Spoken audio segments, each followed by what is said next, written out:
Olá, vamos dar sequência aí à nossa aula de arte e arquitetura medieval. Falando agora aí da Baixa Idade Média, um período bem interessante que aparece nos vestibulares de uma forma bem legal, apontando características diferentes em cada prova, que é o gótico, tá? O gótico é um momento muito legal, ele tem algumas noções pejorativas, até que a gente conhece de forma até mais banalizada, aquela ideia do gótico, o cara no cemitério, de preto e tal. Até rola uma galera aí no cemitério, no período gótico, mas com outros tipos de função, tá? A gente já fala sobre. Para mim é um período muito legal, é um período legal assim no sentido de mudança, tá? De transformação. Vários historiadores apontam como sendo um período de transição do medieval para o Renascimento, mas ao mesmo ponto também tem uma galera que fala que ele é um período de características sólidas. É claro, a gente tem ele aí entre os séculos XI até o século XIII, claro, que é um período histórico, mas é a arte, né? Eu não posso reduzir a arte do gótico e só valorizar a arquitetura. Ele é muito valorizado, ele é muito reconhecido pela arquitetura, mas a arte também ela é muito simbólica num sentido de mostrar a transição, a evolução do ser humano, tá? Seja ela social, comportamental, econômica, né?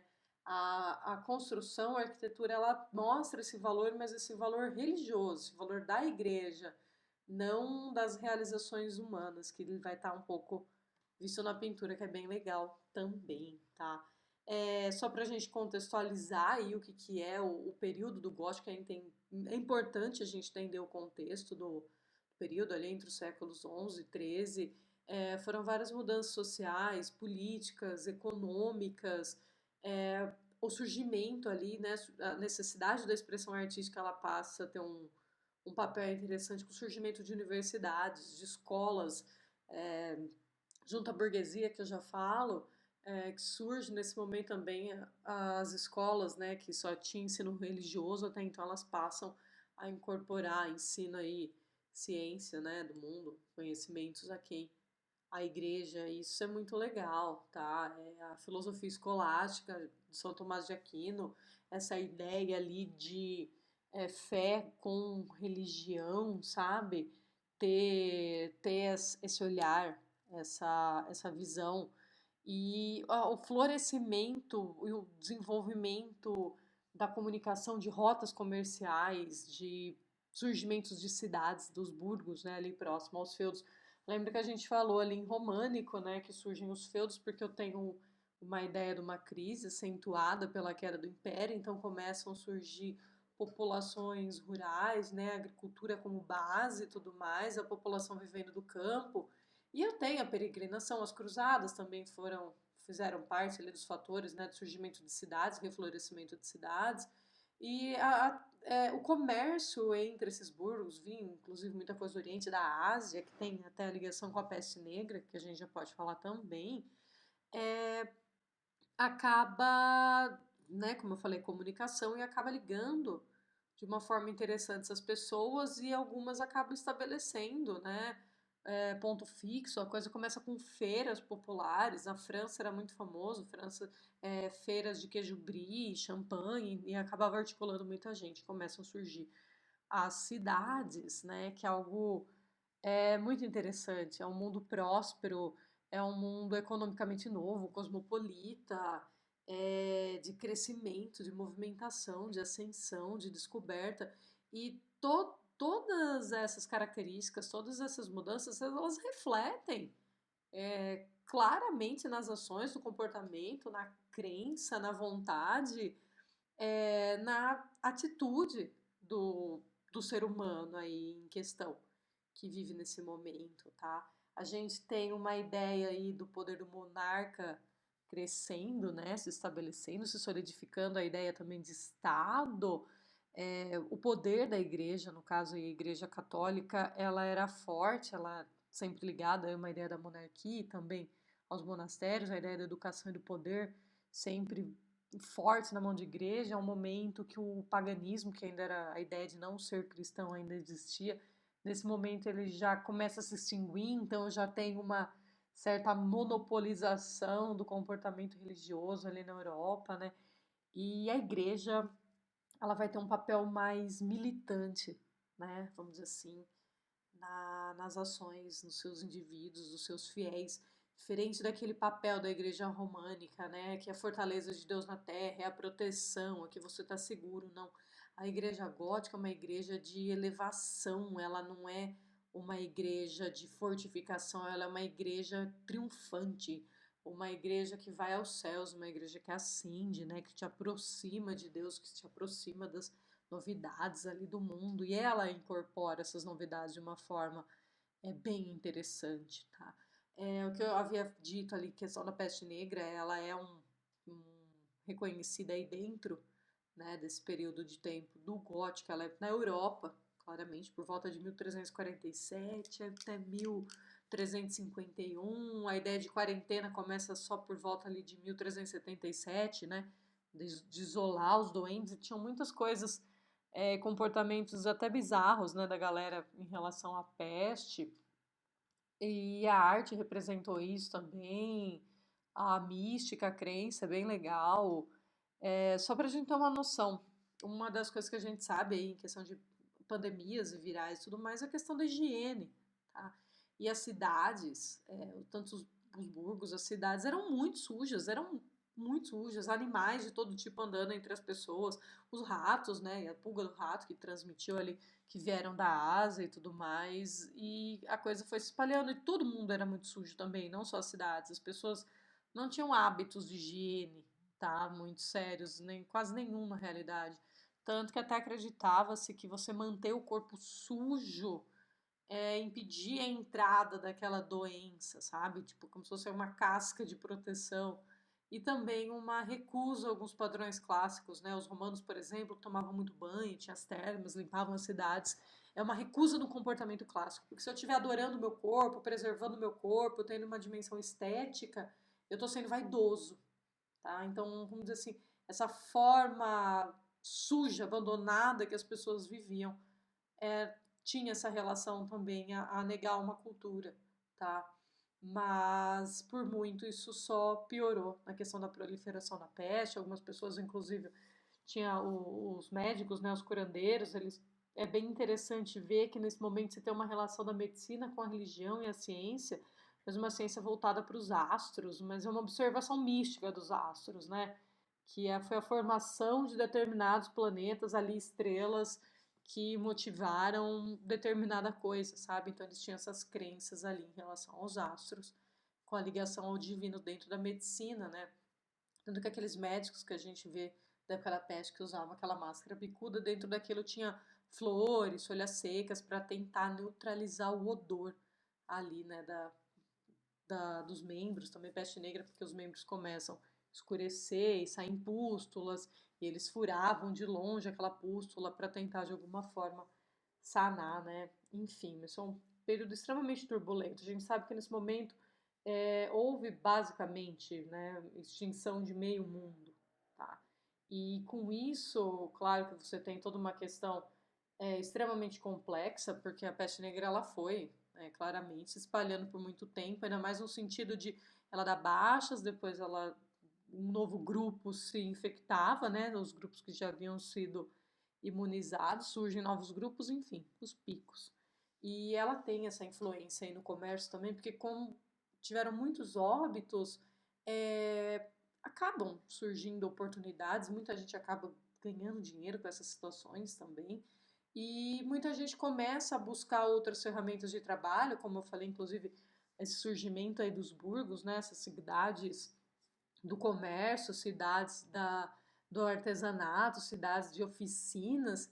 A galera começa a se estabelecer, criar formas de vida ali, buscar um trabalho, né? Quem eram os vilões dentro dos feudos, por exemplo, que eram livres, começam a buscar novas formas de se refazer, né? Então é bem interessante a gente ver como que o estilo gótico ele se molda em cima dessa sociedade nova, dessa sociedade renovada, dessa sociedade que saiu de uma certa turbulência, de uma certa obscuridade, no se achar, sabe? No se encontrar. Diferentes povos tendo que moldar suas culturas, né? Se encontrar, moldar a sua religião. Agora eles acabam definindo isso de uma forma um pouco mais clara, tá? tá? E é bem legal e eu vou mostrar isso agora nos slides para vocês com algumas imagens, tá bom? Bom, dando sequência aqui com os slides, né, para a gente conseguir visualizar um pouco melhor essas transformações tão interessantes desse período do surgimento das cidades, né, desse ressurgimento, vamos assim dizer, das cidades, dessa alteração, dessa efervescência aí na vida das pessoas, tá? É bem legal a gente pensar, primeiro até inclusive na origem dos nomes, né, no sentido das coisas. O gótico aqui, ele é um termo pejorativo, tá? Ele é designado aí no século XVI por um historiador da arte muito importante, inclusive o Giorgio Vasari, né? O século XVI, período clássico, ele acaba designando aí a arte gótica por esse nome como uma ofensa, tá? Vamos assim dizer. Ele acaba relacionando toda a arte, toda a arquitetura, principalmente feita nesse período, como algo grotesco, como algo podre, né? Ele identifica, vamos assim dizer, essas realizações como algo sendo feito por povos bárbaros, os godos, né, que fizeram parte ali do declínio do Império, em 410 depois de Cristo. Ele acaba associando a esses grupos ali uma arte tão grotesca e tão horrenda do ponto de vista dele. Tá? Isso que é interessante. É um cara do período clássico que tinha esse olhar para o clássico e ele olha para uma arte do passado com características que fogem totalmente a isso e dentro do gosto pessoal dele ele acaba designando um termo e a gente acaba repassando. Claro que perdeu-se essa conotação pejorativa, né, com o passar do tempo, mas manteve seu nome. Só para a gente entender que vários significados, nomenclaturas, funções são atribuídas por pessoas que ali escreveram, contaram a história e acabam incluindo, né, a questão pessoal dentro disso. E na arte é legal da gente perceber, tá, essa questão. Como estava falando, o texto, inclusive, eu mando para vocês, tá? É um período de grandes mudanças dessa centralização ali política, do desenvolvimento do comércio, desenvolvimento urbano, todas as trocas culturais também eram muito interessantes, muito interessantes. E o papel da igreja vinha se revitalizando. Lembra que eu falei? A partir da unidade que se estabeleceu no românico, houve uma certa hegemonia ali no gótico, né, num controle. Então há essa efervescência religiosa também, tá? Olha aqui que legal, eu separei a imagem do Burgo para a gente ter a noção de como eles se formavam ali, era ao redor, próximo aos feudos, próximo a castelos, né? Sempre nessas rotas eram espaços de trocas de comércio, de feiras livres, de artesanato, de produção, de pessoas que migravam, eram as cidades, né? Toda a efervescência, muita gente dos feudos e sítios, enfim, lugares do campo ao redor acabavam indo buscar recursos comerciais ali nos burgos e, consequentemente, foi se estabelecendo, se crescendo cada vez mais esse estilo de vida burguês, tá? Porque eu tô saindo vamos dizer assim, desse sistema de, não vou dizer servidão, mas existe um aprisionamento ali, né? Ou uma certa condição onde um tem que se submeter ao outro, onde o feudo acabava. Claro que os feudos demoraram muito tempo para acabar totalmente, né? Eu tenho uma monarquia se estabelecendo muito forte nesse momento também, com apoio da igreja, inclusive. Mas a forma de vida mais liberta, vamos dizer assim, do burgo, a forma de vida de uma condição, de eu conduzir a minha vida, o meu trabalho, eu ganhar dinheiro com isso, eu ser mais livre, sabe? Não ter um senhor feudal ali na minha orelha. Foi uma coisa que atraiu muita gente para esse tipo de formação aí de cidade, tá? De novo, os textos vão ali para vocês, tá? Que só para a gente fazer aquela retomada para a gente diferenciar, que já tem a diferença visual das construções, que são bem delimitadas, mas entender que a arte românica ela tinha aquele caráter extremamente religioso, os mosteiros, referência, a ideia, né, daquela igreja militante de representar a força de Deus na Terra, e eu tenho um gótico que vem refletindo o desenvolvimento social, urbano, cultural e mostrando Deus como algo além, né? Uma ideia da elevação, da espiritualidade. Ela é bem legal nessa arte. A gente percebe ali que há uma renovação estética bem interessante no gótico, tá? A gente começa falando com arquitetura, que é um dos pontos que mais é cobrado, uma das características que mais chama atenção é a arquitetura gótica, né? Por conta ali de inovações, por conta de características únicas do gótico que renovaram e trouxeram uma nova estética e também uma nova função, né, para a arquitetura, para o ato de construir grandes localizações, grandes espaços, no caso aí catedrais góticas imensas, né, com uso de pouca matéria, com quase sem, vamos dizer assim, uso de paredes, a substituição daquela parede imensa do românico por construções extremamente leves e extremamente altivas, extremamente extravagantes no gótico, tá? É bem legal mesmo. Porque, já volto aqui, vamos primeiro ver a construção só pra gente entender uma coisa, tá?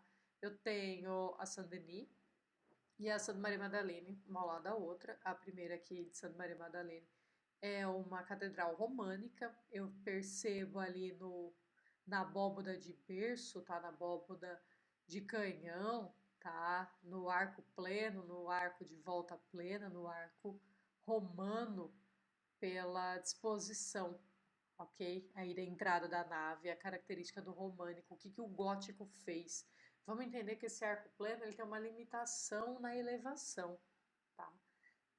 Quando eu crio quebras, né, meio círculos, vamos dizer assim, quando eu faço intersecções ou junto de alguma forma, né, ligo arcos em formato de cruz, o arco em cruzaria, que é o que a gente vê aqui no gótico, eu dou uma certa elevação para essa construção, eu consigo aumentar os planos, tá? Eu não fico naquela limitação do arco, eu tenho formas de ampliar essa abertura, né? E a ideia de ser pontiagudo, de ter essa elevação, a gente vai conhecer aqui, que é muito famoso, né? Muito cobrado, gente, que é o arco em ogiva ou arco gótico, tá? Que é o arco pontudinho. Ele tem essa dimensão de elevação, tá? Se a gente imaginar essa janela aqui nessa animação sendo um arco de volta plena, ela não seria tão alta, tá? Para ela ser tão alta, ela teria mais elevação na verticalidade, não em abertura superior, no caso ali na abóboda. Aqui eu já tenho uma abóboda pontiaguda que acaba elevando essa abertura, tá? Olha aqui o formato da abóboda em cruzaria que a gente vê ali na nave, tá? Da igreja gótica, a ideia de transpor um arco no outro e conseguir criar essa elevação, a distribuição do peso também, a diminuição do uso de material é muito legal nesse momento, tá? Eu particularmente acho muito interessante toda essa substituição de largas paredes pesadas para suportar todo esse telhado, né? Toda essa parte aí que preenche esses arcos que a gente vê na igreja românica, isso sendo substituído ali por muito pouco material e eu podendo utilizar janelas. Né? Olha que interessante a quantidade de vitrais que eu tenho nessa igreja gótica, que é uma característica bem interessante, a substituição, né, das largas paredes por paredes que são praticamente vitrais coloridos. Você não vê mais aquela característica robusta do românico, tá? Aqui a Saint-Denis é uma catedral que, né, fora românica e tem toda a história ali do Abade, do Suger, que ele tem sonhos e Deus e bababá, e ele era um cara que tinha uma ligação especial com a monarquia e ele acaba fazendo a reforma de Saint-Denis. É bem interessante que ela tem características românicas e góticas, tá? Como assim, Jana? Olha o pórtico dela, as três portas, a ideia da Santíssima Trindade, arco de volta plena, tá? Característica ali do românico, ainda utilizando que vai continuar no gótico muito forte, a nave, né, em transepto, a planta da igreja em formato de cruz latina, a ideia dos corredores, mas eu já tenho essa reforma aqui da abóboda, incluída a abóboda em cruzaria, e a abside com os vitrais no fundo, tá? Olha aí uma outra característica da construção que a gente viu lá no românico, a ideia de tirar o óculo da parte de cima, lembra no Panteão Romano? E aí o românico trouxe para frente da construção, mas com uma ideia de ter uma mera iluminação, não eram vitrais coloridos, não eram vitrais chamativos, era para entrar uma luz. O que o gótico faz? É um momento de transformação. é um momento de transformação econômica. Então, o simples fato de eu perceber todo esse rebuscamento nesses vitrais, eu percebo que há muita gente que está trabalhando com isso, que está desenvolvendo com isso. Se a igreja está consumindo, é porque é importante, tá? Então, a condição dessas pessoas é bem legal também, tá? Essas pessoas começam uma relação bem interessante com a igreja, que eu já conto para vocês também, tá? Mas só concluindo, a rosácea, ela não vai ser mais um simples óculo com entrada de luz, ela tem uma entrada de luz muito mais funcional e sentimental, tá? Porque eram vitrais coloridos, a gente já vai ver uma. Imagina a luz do sol batendo naquilo e as luzes coloridas refletindo dentro da igreja, era uma função muito mais mística, né? O padre tá lá rezando a missa e fala, olha, isso é a luz divina, isso é o Espírito Santo. Então toda essa questão psicológica é muito forte nesse período, tá? Uma característica aí do gótico também são as torres elevadas, né? Aqui a gente só tem uma. Uma outra característica também é um certo equilíbrio, né? Aí na construção, é uma certa simetria nas composições. Mas, de novo, aqui a gente tem uma catedral reformada, uma catedral adaptada, onde muito provavelmente faltou dinheiro, tá? Sempre que a gente vê uma coisa sentida aí, faltou uma torre, faltou um negócio que faltou grana. Que era um período de grana, tá? A galera tava ganhando grana, mas assim, tinha as tretas, tá? O cara tá ganhando grana e ele precisa ver formas de ganhar mais dinheiro. Ele não estava contente que ele ganhava. Aí eu tenho aqui, por exemplo, um comerciante, um artesão, que ele faz essas canecas de cerâmica, tá? E ele vende as canecas de cerâmica. E ele viu uma forma muito interessante de lucrar mais com isso, cobrando uma coisa que hoje a gente conhece como impostos ou juros, que na época a gente chamava de usura, tá? A usura era considerado pecado pela igreja. Mas a galera praticava usura porque dava um lucro muito bom e a igreja condenava, tá? E o medo de ir pro inferno, o medo de perder tudo, o medo da punição que começou lá no Românico, que a gente falou, era muito forte, até hoje é muito forte. Imagina com essa galera, tá? Então, um cara que conquistou muito, eu tinha medo de perder tudo. Então, boa parte do que ele cobrava da usura, o que ele ganhava além, ele não dava em dinheiro, mas ele dava em objetos que ele produzia para a igreja como uma forma de pedir perdão. Então ele me dá uma caneca, eu igreja. No caso, caneca não, eu vou me dar pilares, eu me dar vitrais, eu me dar mármores. Eu vou usar isso tudo nas minhas construções, tá? Na decoração, no adorno dessa igreja, que tem esse caráter também, né, de ser construída, solidificada no sentido pela nova população, pela nova cidade, que sugere uma ideia ampla, né? Tanto que a gente vê essa amplitude até na construção, essa abertura, essa luminosidade dentro das construções góticas, tá? Então, isso era muito na uma relação que se existia, né, com esses burgueses ali, comerciantes e a igreja, né? Tá lá no meio da missa, foi o, sei lá, o Sabrino que fez aquela escultura, vamos valorizar ele porque ele tá contribuindo com a igreja. Ele só tava ali pedindo perdão pela usura, mas ao mesmo tempo ele estava sendo reconhecido, tá? Isso é legal nesse momento, a gente começa a ver artistas que começam a assinar o que eles fazem, começa a ter uma busca por determinados artistas. A gente vai começar a ver que a arte ela começa a representar pessoas que não são necessariamente tudo que a gente viu até agora, figuras extremamente importantes, imperadores, reis, faraós, enfim, sabe?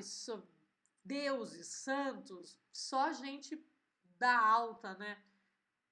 No máximo os caras que ganhavam uma competição, que tinham algum feito importante, mas não tinham representações da galera comum. Isso começa a aparecer, porque, de novo, essas pessoas têm esse poder, tá? Eu começo a olhar para a igreja não como minha única fonte de tudo, é uma das, como a gente tem até hoje. Eu vou à escola, eu vou ao clube, eu vou ao cinema, mas se você quer ou não ir à igreja, você tem essa condição, tá? Isso é uma condição que surge aí no gótico, como eu falei, surgimento de universidades, de cidades, você está dando mais pluralidade nos saberes, tá? Mesmo tendo uma igreja forte, mesmo tendo uma igreja unificada, havia sim uma preocupação da igreja em perder sua hegemonia, né? Exatamente, inclusive por conta disso, há essa punição pela usura e aí, consequentemente, essa super ornamentação das igrejas, tá? Uma característica bem legal que surge aí no gótico, que a gente tem que se atentar, é o surgimento dos arcobotantes.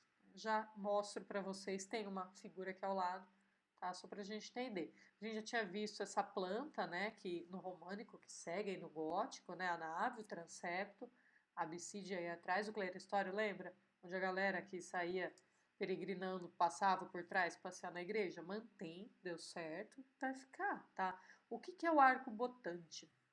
Aqui é Chartres, maravilhosa. Lembra, tirei muro, tirei telhado, enchi de torre, enchi de vidro, enchi de decoração. Aquilo consegue se elevar, mas eu preciso suportar aquele peso, eu preciso sustentar aquele peso. Sempre que eu penso num arco botante aí numa catedral gótica, eu lembro de mangue, né? Aquelas árvores de manguezal que elas saem além ali, as raízes vão saindo do tronco e buscando longe um lugar, né? Um solo para se firmar, como se eu tivesse todas essas arestas ao redor tentando manter firme, o que a gente percebe aí. Dá para enxergar na imagem Chartres com os arcobotantes na lateral, tá? Esses apoios em ângulo para sustentar essa elevação. Ó. Aqui no desenho dá para a gente enxergar legal, tá? A ideia do contraforte, né? Como a gente viu, por exemplo, lembra na Mesopotâmia, os iguratos, não tinha um contraforte ali? Adornando as escadas, também para segurar. Eu tenho um contraforte, aí eu tenho o arco botante e tá ali a parede da igreja para sustentar, para eu conseguir subir. Subir não é o problema. A questão aqui era segurar para que não cair. Então, muito sutilmente, a gente fez ali um arco botante, né? Os filmes do Jason, que a galera apoia uma vassoura assim, né? Na porta para sustentar aquela carga vertical. E aí surge com essa grande revolução. O arco botante ele dá essa possibilidade de uma igreja que se eleva cada vez mais, tá? A gente vê esse exemplo em Chartres, de novo, olha as características comuns ao gótico, excesso de decoração, os arcos em ogiva, torres, as rosáceas, uma certa simetria, tá claro que eu tenho diferentes características entre as duas torres, de novo, questões econômicas, questões sociais do momento, questão de gosto, tá? De bispos e padres, mais sexy dentro dessa sequência. E aqui a já tão famosa, né? Antes do incêndio, Notre Dame, eu coloquei o corcunda aí no canto, porque é só pra gente ter uma relação interessante, não sei se já assistiram Corcunda de Notre Dame, Quasimodo. A história ali é bem legal pensar num período de uma igreja num apogeu, onde se tem aquela ideia de Deus é perfeito, tá? Deus é perfeito. E aí reforça-se a noção do homem ser a imagem e a semelhança de Deus. Então, se Deus é perfeito, o homem tem que ser mais semelhança, e mais semelhança é perfeito. Tá? Então, muitas pessoas com deficiências, anomalias, limitações, o que for, coisas pequenas, não estou exagerando, ainda mais motivado pela peste, gente. Pessoas com manchas na pele, acne, eu tava ferrada. Eram perseguidas e mortas, tá? Por conta de imperfeições, porque era uma praga de Deus, tinha-se esse comportamento muito forte, tá? Então, o fato dessas pessoas, muitas eram mortas, perseguidas, escravizadas ou serviam a alguém, tá? Isso perdura por muito tempo. Quando a gente chegar no Barroco, ver a obra famosíssima, já As Meninas, do Velázquez, a gente vai ver que algumas serviçais da infanta são anãs, são uma pessoa ali que tem, né, de acordo com a padronização estética de imagem, semelhança de perfeição, ela não atende aos recursos, então ela tem uma posição inferior, tá? Isso se estende por um bom tempo, ok? Infelizmente, tá? Olha o que a gente percebe aqui, fantástica, de novo antes do incêndio, dá para enxergar aqui ao fundo, né, da catedral, os arcobotantes, que a gente já falou, o transepto, tem rosácea aí nos braços também, excesso de decoração, a torre acima ali do cruzeiro, não esqueçam, a gente já falou isso também. Lembra que a gente já falou, se eu tenho acima da construção, né, na nave, o transepto ali no cruzeiro, onde se liga, né, os braços da cruz, se eu tiver uma cúpula, a influência é oriental, né, a influência é bizantina, a influência é árabe. Se eu tenho uma torre, a influência é ocidental, a influência é romana, tá? A influência é cristã, no caso, a ideia da elevação, mais uma vez, tá? É bem interessante algumas questões sobre Notre Dame, toda a sua funcionalidade. De novo, a gente percebe ela não tem a elevação de torres, parou no caminho, de novo, várias especulações, mas os fatores mais cruciais é a falta de dinheiro, tá? Tinha galera investindo, a igreja tinha dinheiro, mas de novo, eram períodos extremamente complicados, conflituosos, tá? Não há como depositar todas as nossas ideias em cima de construções suntuosas e uma busca de não passar por nenhuma imperfeição, nenhuma crise. Então, algumas falhas, não uma falha, mas o não término dessa torre, acredita-se aí que foi uma falta de dinheiro, tá, da igreja. Cúpulas, janelas, rendilhados, arcos em ogiva, essas figuras aí em nichos de santos, tá? Isso foi tudo retirado durante a Revolução Francesa.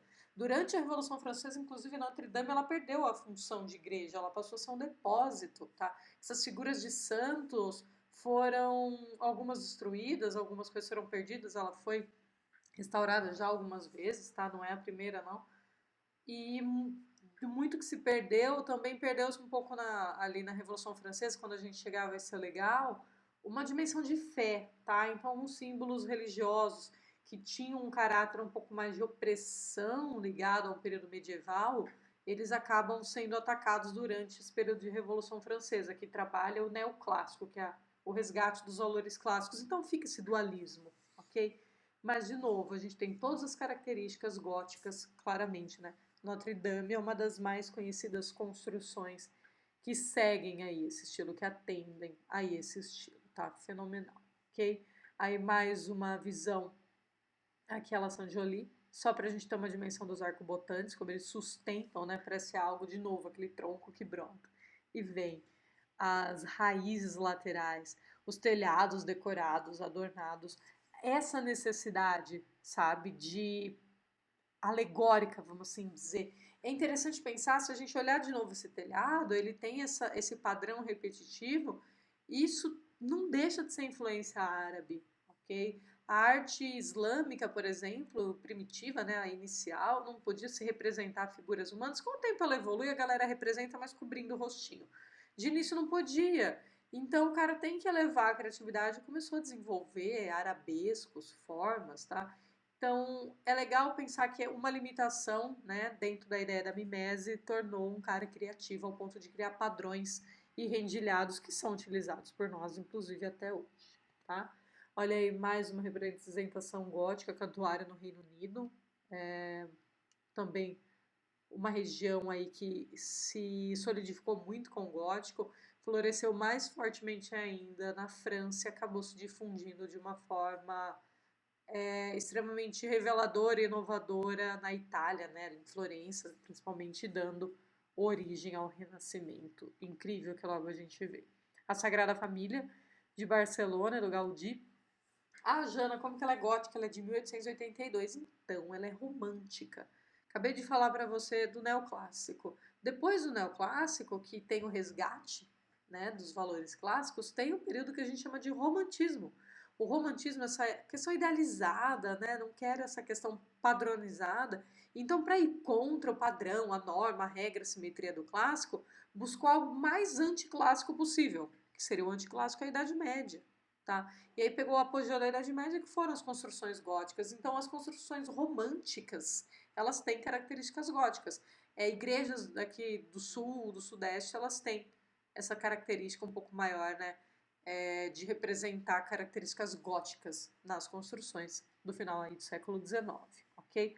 Mas não há um problema em eu fazer uma construção gótica em um momento histórico não gótico.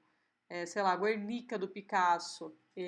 O cubismo foi de 1907 a 14. Guernica representando ali a Guerra Civil Espanhola. Ele fez durante um outro momento, mas não quer dizer que ele não usou características cubistas, tá? E aí a construção do Gaudí, a data tá ali 2026, é uma projeção, isso não tem fim, né? Tem já os céticos que reforma a construção de igreja nunca acaba, mas a gente realmente espera. Isso foi prolongado por muito tempo, tá? Por muito tempo. O Gaudí, inclusive, uma curiosidade, ele morreu. Ele não saía ali da igreja, ele estava empenhado nessa construção. Ele morreu atropelado por um dos primeiros veículos que se teve ali em Barcelona e acabou, né? Tipo, que morte besta, um dos primeiros carros que tiveram na rua, o cara foi atropelado e morreu. Que injusto. Enfim, as rosáceas que a gente falou, olha, vistas por dentro, a iluminação, as cores, esses vitrais, isso eu acho muito louco, né? Porque se a gente for olhar ali para trás, tinha o predomínio do azul, do dourado, mas esse vermelho, esse verde, os roxos, todas as cores muito vibrantes, essa ideia dessa vibração divina, sabe? Sempre pensando nesse lado mais místico, espiritual, tá? Essa espiritualidade, ela vai estar muito visível na escultura, o que é bem bacana, tá? Olha a rosácea aí vista por fora, não tenho o adorno colorido, ele tá lá dentro, porque de novo é a luz divina, mas aqui nessa imagem a gente consegue observar alguns detalhes aí da construção, o exagero, os nichos com anjos, com santos rendilhados, tá? É bem legal mesmo. Os vitrais fantásticos, que tem uma função além de decorativa, além de iluminar, uma igreja iluminada, muitos traziam histórias, assim como os mosaicos e pinturas que a gente viu em períodos anteriores, ok? Olha aí, de novo a gente percebe as colunas ali sustentando, né? E elevando as abóbadas em cruzaria e as decorações extremamente exageradas, tá? E chamativas que a gente tem no gótico. As quimeras e as gárgulas, figuras místicas, tá? Híbridas de diversas culturas pagãs anteriores, enfim, que acabaram atribuindo uma função além de decorativa, né? Uma função protetora, tá? Que o demônio é feio. Quem lembra que a gente falou lá que a incorporação da imagem do demônio tem muito uma relação com figuras de animais ali que os saxãos figuravam, desenhavam, então incorporaram, criaram como se fosse uma figura de demônio com chifres e tudo mais. Se o demônio é feio, a gente vai colocar algo tão feio quanto para espantá-lo. Mal está lá fora, a gente está protegendo a nossa igreja, tá? Com coisas tão feias quanto. Se ele pensa que ele vai nos assustar, a gente assusta mais. Então, a gente tem essas quimeras aqui a Notre Dame, né? Adornando toda a lateral superior da construção na ideia de espantar os maus espíritos e os demônios. E as gárgulas que têm, né, a mesma função decorativa e uma função um pouco além de escoar água, tipo se fosse uma calha. Lembra, uma igreja muito decorada, muito cheia de coisa, chove, essa chuva precisa ir para algum lugar. Então é super bonitinho, a água escorre pela boquinha das gárgulas, tá? Gárgula de garganta, do latim. E aí acaba tendo essa função também, né? Também são animais ali com híbridos, com diferentes funções de espantar ali, demônios. Mas no caso aqui a gárgula também na ideia de escoar a água, tá?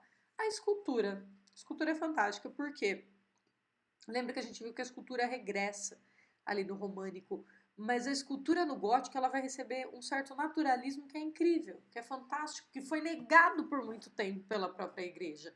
Mas lembra que a gente falou também que eu tenho uma sociedade em plena transformação. Eu tenho novos povos florescendo, eu tenho uma certa hegemonia ali do que a gente chamava de bárbaro até então, que formaram reinos, formaram cidades, formaram países que a gente conhece hoje, tá? Então não vamos olhar para essa galera como bruta e, sabe, banal. Claro que esse período medieval rolaram situações terríveis, tipo Santa Inquisição e tudo mais, perseguições. A gente tem essa dimensão. Eu sei, por exemplo, que nesse mesmo momento muitas lésbicas foram poupadas da fogueira porque a igreja não acreditava que duas mulheres poderiam produzir sexo, enquanto sodomitas, né, que era um termo para homossexual até o século XIX, eram mortos. Existiam livros inteiros explicando aí a prática, né, do sexo entre homens e toda essa problemática era muito forte, tá? As perseguições, tanto que eu tinha falado, inclusive, ali, durante a peste, uma galera acreditava ser punição divina, ficava rezando, pedindo perdão, enquanto outras, mano, já era, acabou, vamos aproveitar a vida, curtir a vida. Isso aí é fazendo orgia em cemitério, tá? Isso foi por muito perseguida, essa galera também sofreu punições, até o século XIV as orgias em cemitério rolavam, assim, com tudo na França, tá? Então a própria igreja começou a estabelecer essas proibições de uma forma bem rígida. Não estou falando que foi um período fácil, agradável, bacana, tá? mas ao mesmo tempo a gente tinha ali uma dimensão, um olhar para o novo, que a gente vai perceber isso muito amplo ali no Renascimento, tá? E esse naturalismo é bem legal. Não estou falando naturalismo do cara se movendo ou olhando para o lado. É o naturalismo do entender quem são essas figuras, mesmo os cinco caras representados aí tendo exatamente o mesmo rosto. Eu consigo, por exemplo, diferenciar que a segunda figura é Abraão, que ele está ali com a faca, né, o filho Isaac, que ele vai entregar a sacrifício. Eu começo a dar características para essas figuras, ok? Não aquela característica antropocêntrica da valorização do corpo que a gente viu no clássico, mas uma valorização mais do ser humano, no caso aqui não são seres humanos, tá? São santos, santos, né, seres humanos, mas do sentimento humano, tá? Atribuído a figuras divinas, ok? Quer ver um outro exemplo? A gente já viu aqui a Catedral de Autun, na França, esse Cristo Pantocrator no meio, com os 4 evangelistas aí, em formato de animais, as figuras que vão para o inferno, as que estão no purgatório. É tudo meio engessado, é tudo meio ainda geométrico, as figuras meio disformes. Lembra aquela despreocupação ou aquela propositalmente, né, feitas as representações das figuras humanas para limitar a ideia de eu não quero representar pessoas, isso aqui é só um símbolo, o importante é a fé. Bacana, mas isso acaba. Parece que é inerente ao ser humano essa busca, né, pelo visual, pela mimese, pela réplica. Claro que isso vai se desconstruir futuramente, ainda mais quando a gente for ver arte moderna, mas ainda nesse momento, quando eu não tenho outros recursos visuais, tecnológicos, quando começa a arte moderna, já tem foto, já tem cinema, já tem várias coisas pipocando. Aqui eu não tenho outro recurso visual, tá? É, isso ainda é a Bíblia das pessoas que não sabem ler. Eu tenho, por exemplo, aqui, esse pórtico é a morte da Virgem Maria, sendo ali ladeada pelos apóstolos, tem Jesus no meio, em sinal de oração, São Pedro ali em torno da sua cabeça, Maria Madalena sentada no chão, segurando as mãos. Eu tenho um certo sentimentalismo, eu começo a ter uma certa teatralidade, tá? Nessas composições, mas ainda estão contando uma história, ainda é como se fosse um texto visual através de imagens, tá? Ele ainda tem uma função, ok? Não é uma representação pela representação, arte pela arte, arte que você não precisa necessariamente mostrar a cara de todo mundo para demonstrar uma história, vamos assim dizer, tá? A gente já vai entender. Mas é bem interessante ver esse certo naturalismo começando a surgir, mas sutil, né? Morreu, morreu. Tipo, nada tão exacerbado, tá? Aqui é um outro pórtico gótico bem interessante.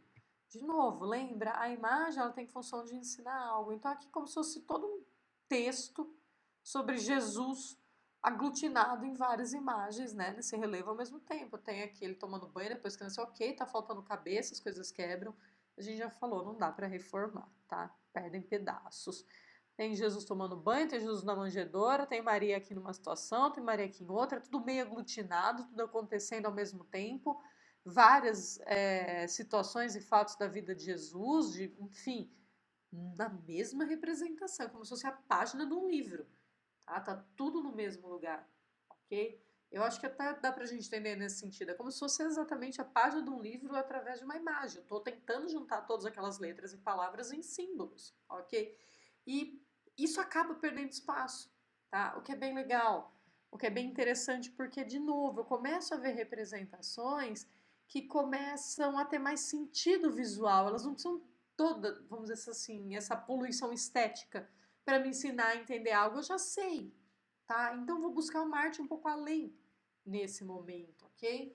A Catedral da Sé, em São Paulo, tá ali no centro, ela tem ali, aqui no Brasil, características góticas bem interessantes, ok? Ó, os arcobotantes, torre, rosácea, exagero por dentro também, né? A nave dela é em cruzaria, vale muito a pena, né? É muito bonito mesmo, está bem próximo de nós em vários aspectos, tá? As iluminuras, que assim como o relevo escultórico ele acaba se desenvolvendo, tinha no românico, tinha no bizantino, mas aqui ela é mais, tem essa função decorativa mais emocional também. Olha Cristo sendo açoitado ali, né? Nessa página capitular, né, nessa miniatura, que é só o desenho, a miniatura, a iluminura, as letras capitulares, as letras em rendilhado, você vê todo esse rendilhado ao redor da página, o carinha tocando arco, fazão, toda esse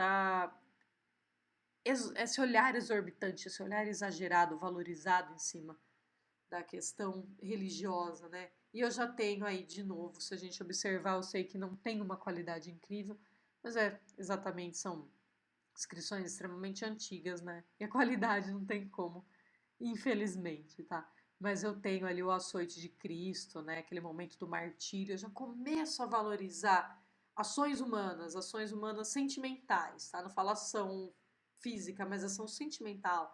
Alegria, tristeza, dor, medo, tá? A relação com a morte é uma relação forte nesse momento. Basicamente, a gente falou mais de uma vez sobre a peste negra, tem essa relação porque muita gente morre e se tem aquela ideia que é a punição ou algo relacionado à má fé em Deus e tudo mais. E como muita gente que, inclusive, tinha ligação com a igreja, acaba contraindo, acaba morrendo, acaba se utilizando a ideia de uma vida melhor, uma vida ai, descansou, que a gente usa até hoje, ai, melhor, ai, o paraíso, ai, sabe? Para tentar dar um conforto para as pessoas, que muita gente estava morrendo, sabia que ia morrer, então precisava daquele conforto espiritual, que eu vou estar num lugar melhor, tá? Surge nessa igreja renovada, aí gótica. A pintura, ela tem essa evolução ali que eu acho que é o tchan todo, né?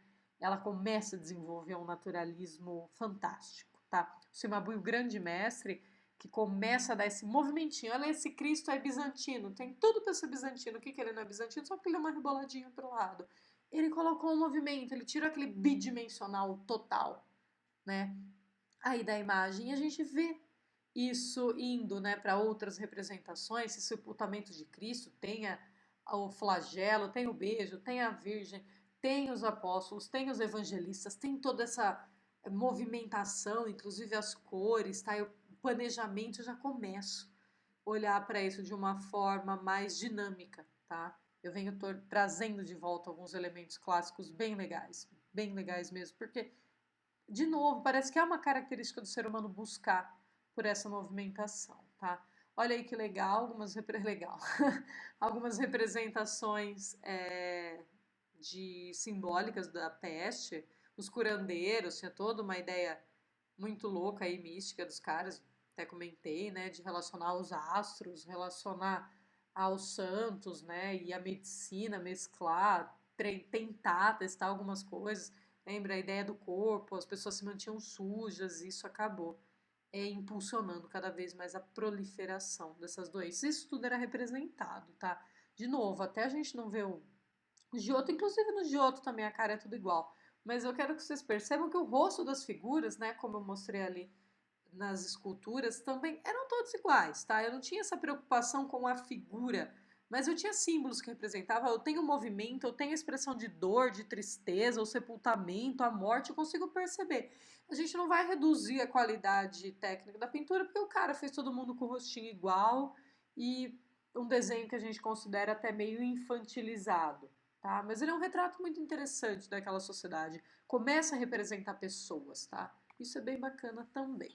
Aí até a gente chegar aqui, né, o Giotto, grande, vamos dizer assim, apogeu da transformação da pintura, né, do olhar que vem a chegar no Renascimento logo mais, tá? Eu não tenho mais aquela necessidade, por exemplo, a lamentação aqui da morte de Cristo. Mano, tem umas pessoas aqui de costas, eu não tô vendo quem são, eu não tô. Tem uma galera aglutinada lá no fundo, não tô vendo o rosto de ninguém e tal. Olha as expressões de dor e lamento, olha ali os braços abertos, como assim? Não, né? O choro e tal. Os anjinhos chorando ali em cima, tem um tipo indignado, o outro limpando o rostinho, né, com as vestes e tudo mais. É bem interessante eu ver de novo aquela teatralidade que eu falei ali no começo que não tinha, que era aquela coisa meio assim, ó, aqui eu dou esse sentimento, sabe? Eu paro de me preocupar com, olha, na morte de Cristo como se fosse um livro, Na morte de Cristo tinha tantos apóstolos, tantas pessoas, tantas e que era tão necessário ser representado na imagem, agora não precisa. Tá? Eu não preciso mostrar exatamente todas as 20 pessoas, sei lá, X, um exemplo, que estavam lá. Tá aqui, olha a aglutinação aqui atrás, tá? Olha a aglutinação de pessoas, olha pessoas lamentando. Não preciso que essas duas estejam de frente para identificar que são pessoas, tá? Eu já tenho um ser humano evoluído, já tenho um ser humano que controla a ideia do mercado, suas funções, sabe? Já quebrou um pouco esse alicerce tão pedagógico que a igreja tinha para ele. Agora ela é representativa, ela é funcional, ela é né, um espaço de fé, ok? Tem esse muro de pedra legal aí, dando uma impressão de perspectiva, que vai aflorar muito no Renascimento. E no fundo ali a árvore seca. A árvore seca geralmente tem representações ali do ramo de oliveira seco, né, não tem vida, não tem futuro. O Dalí, ele pinta ali árvores secas em algumas obras. Tipo, Persistência da Memória, famosa lá, que tem os relógios derretendo, tem uma árvore seca no fundo. A ideia de não ter perspectiva futuras, tá? Dramáticos, sim, tá? Outros de Giotto, por que não? Gosto muito da Adoração dos Reis Magos, é uma obra bem complexa, tá? Aí vocês me perguntam por que tá tão manchado, o que acontece com as cores. A galera usava têmpera para pintar, tá? Clara de ovo com corante. Então você imagina qual que era a qualidade técnica dessa tinta, né? Secava muito rápido, não tinha tantas funcionalidades, não dava tanta liberdade na pintura, tá? Então a gente acaba perdendo alguns pigmentos, como no caso o azul. No manto da Virgem dá para perceber a ausência quase que total do azul do manto, que era a cor característica do manto da Virgem, tá? De figuras também, aqui atrás dos camelos, do céu, perdeu-se esse azul. Ele não se fixou ali no afresco, tá? Que era uma técnica onde a pintura era feita numa base úmida. A gente fala melhor sobre ele ali no Renascimento, que é onde ele aflora, né, mais fortemente. Os camelos aí no canto, o Giotto nunca tinha visto um camelo, foi por ouvir, né, como as pessoas descreviam o camelo, ele acaba representando. E a gente tem os três reis magos ali, vinda do menino Jesus, a gente percebe as figuras sacras que usam o halo sagrado em torno da cabeça. Baltazar colocou a coroa no chão, beijou o pé de Jesus, e tem uma figura ali, né, cuidando dos camelos, indiferente à cena, como aleatória, tipo, não é tão importante, não tô entendendo o que está acontecendo, tá? Eu tenho, nesse momento, uma divisão de classes muito acentuada pelo conhecimento e você ter uma relação íntima com o conhecimento religioso também era um fator dessas classes dominantes, tá?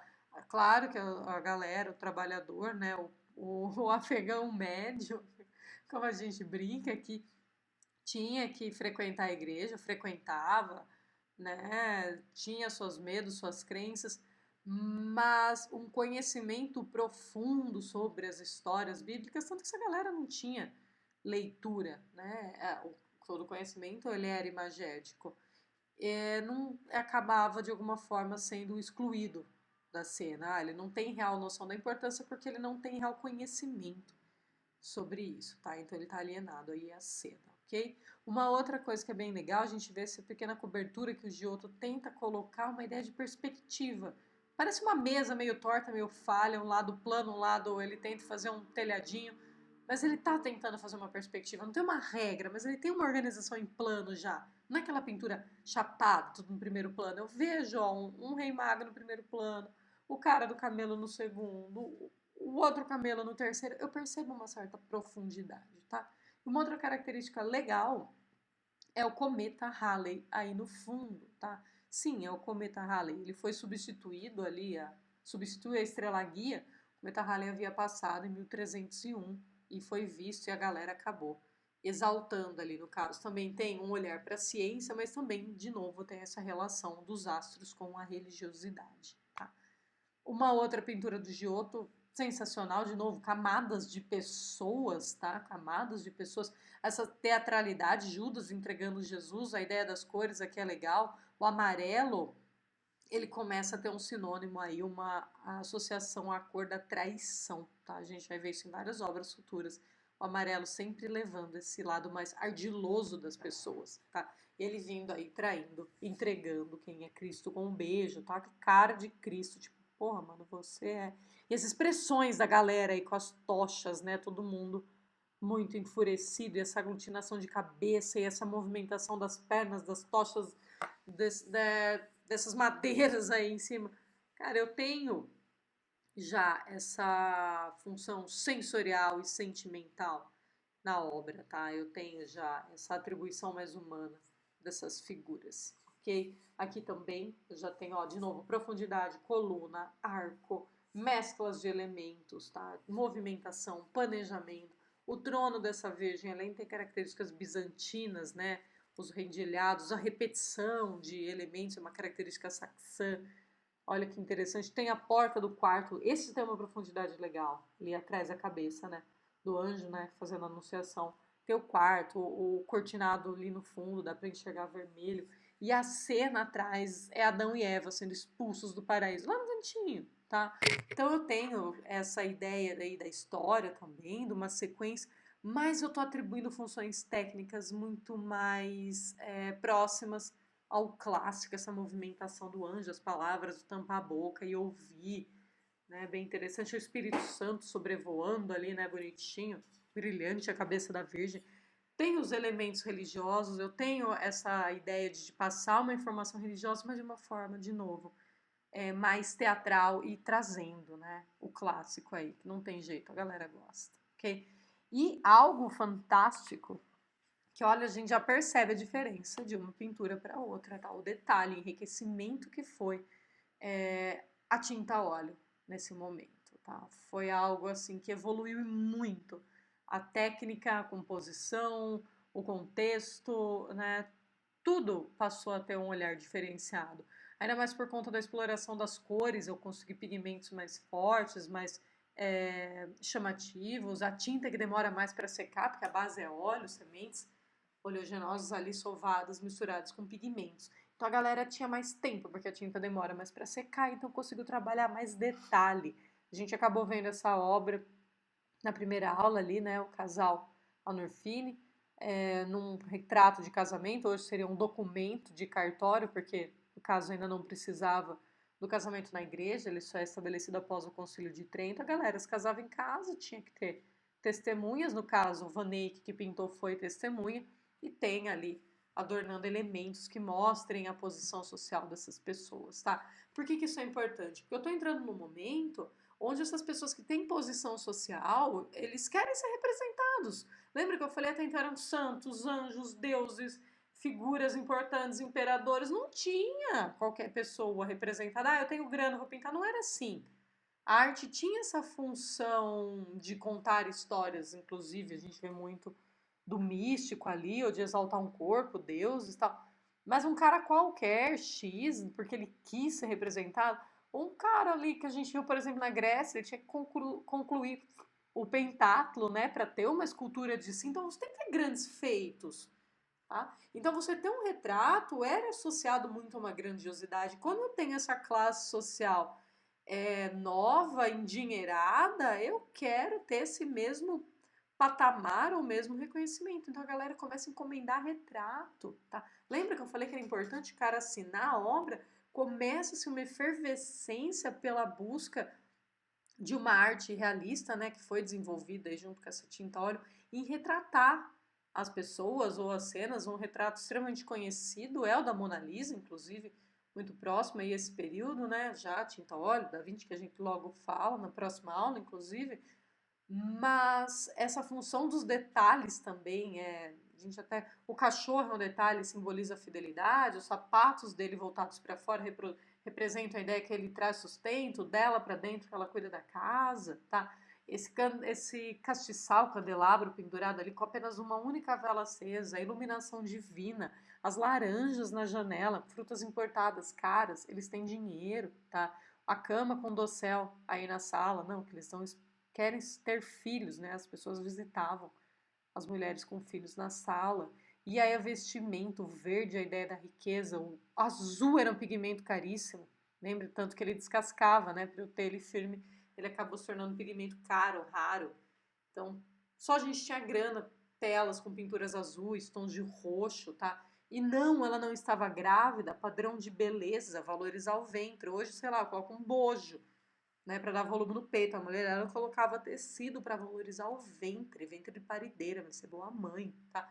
Tudo muito simbólico. Eu já tenho profundidade, dá para enxergar isso inclusive pelas linhas das tábuas no chão. Eu já tenho esse fundo, né?